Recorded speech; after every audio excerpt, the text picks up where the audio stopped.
श्रीवर्धन महापालिकेवर शिवसेना उद्धव बाळासाहेब ठाकरे पक्षाचा झेंडा पाहायला मिळतो।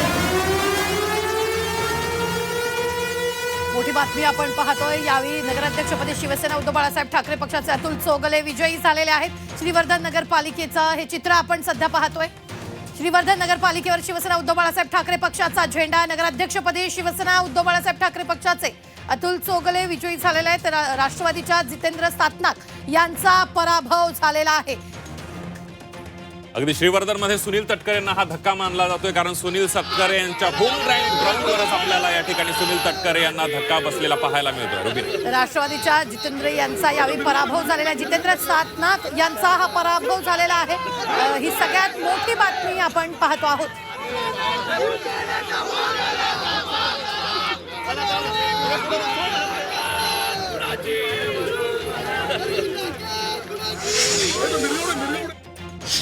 एक जनशक्ती विरुद्ध धनशक्ती होती।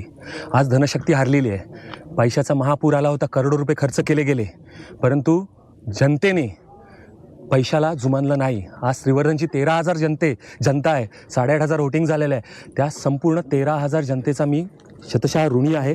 आणि आता तुम्ही भविष्यात दुसरा मला प्रश्न काय विचाराल तो मला माहिती आहे की पक्षप्रवेश वगैरे, तर असं काय आमचं बोलणं झालेलं नाही आहे। व्यक्ती एवढी मोठी आहे की काही भेटावं किंवा मी काय द्यावं म्हणून त्यांनी मदत केलेली नाही साहेबांनी। विचार मोठे आहेत साहेबांचे आणि त्यांचे जे काही शेठचे जे काय विचार आहेत ते मोठे आहेत। त्यांनी कुठल्या अपेक्षेने काय केलेलं नाही आहे, ते भविष्याचा प्रश्न आहे तो, त्याच्यावर आपण नंतर बोलू। आता फक्त मी या ठिकाणी श्रीवर्धनच्या 13,000 जनतेचे आणि मला सहकार्य करणाऱ्या सगळ्या, मी आता नावं पण घेतोय, दोन्ही शिवसेना, महाराष्ट्र नवनिर्माण सेना, भारतीय राष्ट्रीय काँग्रेस, राष्ट्रवादी शरदचंद्रजी पवार पक्ष आणि शेतकरी कामगार पक्ष यांचा देखील ऋणी आहे। आणि त्याचबरोबर राष्ट्रवादी अजित पवार गटातील जे कोणी असंतुष्ट होते किंवा ज्यांना माझ्याबद्दल प्रेम होतं त्या सगळ्यांचा मी आभारी आहे। मी सगळ्यांचा आभार मानतो। जय हिंद, जय महाराष्ट्र।